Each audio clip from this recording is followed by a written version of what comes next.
తన మొత్తం సంపదలో 3,800 కోట్లను తాను నెలకొల్పిన Ratan Tata endowment foundation, Ratan Tata endowment trust కు కేటాయించారు.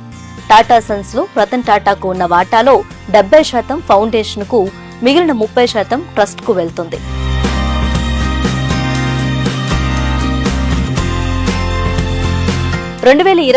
ఫిబ్రవరి 23న టాటా గ్రూప్ అధినేత తన చివరి వీలునామా సిద్ధం చేశారు.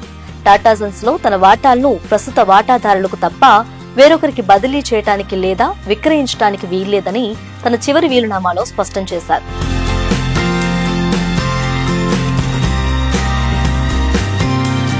$800 కోట్లు విలువ చేసే ఫిక్స్డ్ డిపాజిట్లు, స్టాక్స్ తో పాటు ఖరీదైన వాచ్లు, పెయింటింగ్స్ వంటి విలువైన వస్తువులు తన సవతి సోదరీమణులు షిరిన్ వజీబోయ్ దియానాలకు రాశారు.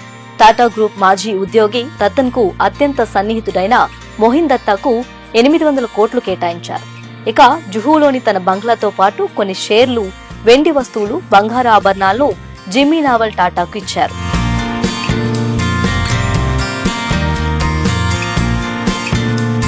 తన పెంపుడు జంతువుల సంరక్షణ కోసం 12 లక్షల ఫండ్ను సమకూర్చి